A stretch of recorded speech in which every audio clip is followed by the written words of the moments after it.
Magandang umaga sa ating lahat sa mga panig ng buong mundo.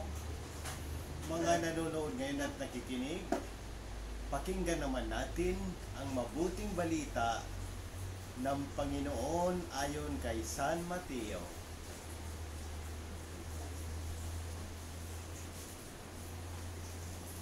Noong panahong iyon, sinabi ni Jesus sa kanyang mga alagad, "Huwag ninyong ibigay sa aso ang bagay na banal, sapagkat kayo'y babalingan at talapain nila pagkatapos. Huwag ninyong ihagis sa baboy ang iyong mga perlas, sapagkat yuyurakan lamang nila ang mga iyon. Kaya gawin ninyo sa inyong kapwa ang ibig ninyong gawin mula sa inyo." Ito ang kahulugan ng kautusan ni Moises at ng turo ng mga propeta. Pumasok kayo sa makipot na pintuan, sapagkat maluwag ang pintuan at malapad ang daan patungo sa kapahamakan. At ito ang dinaraanan ng marami. Ngunit makipot ang pintuan at makitid ang daan patungo sa buhay, at kakaunti lang ang makakasumpong niyon. Ang mabuting balita ng Panginoon. Pagnilayan natin bilang Romano Katoliko ang mga talata mula kay San Mateo ay naglalaman ng mahalagang aral mula sa ating Panginoon na nag-aanyaya sa atin na maging maingat at matalino sa ating mga gawain at pakikitungo sa iba.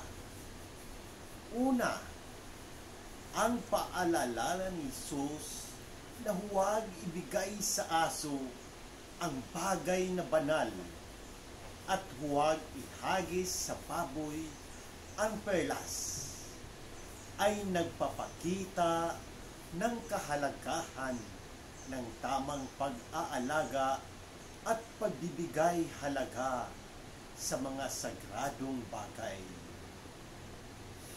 Ito ay maaring magbigay diin na dapat natin pahalagahan at ingatan ang ating pananampalataya at mga bagay na espiritual.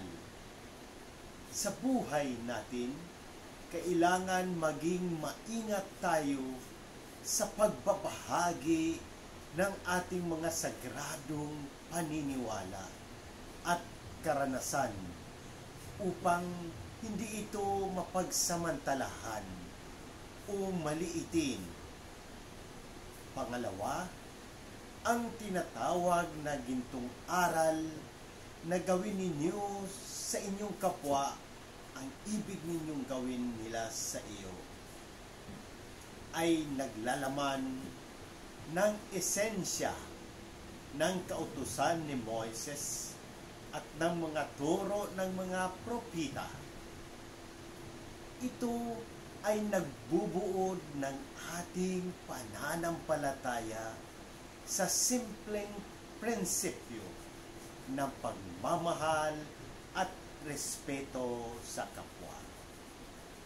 Kung paano nating tratuhin, ganoon din ang dapat nating ipakita sa iba. Panghuli, ang pag-aanyaya ni Jesus na pumasok sa makipot na pintuan at dumaan sa makitid na daan ay nagpapaalala sa atin na ang buhay Kristiyano ay puno ng hamon at pagsubok. Ang maluwag na pintuan at malapad na daan ay kumakatawan sa mga makasanlibutang kaginhawaan at kasalanan na nagdudulot ng kapahamakan.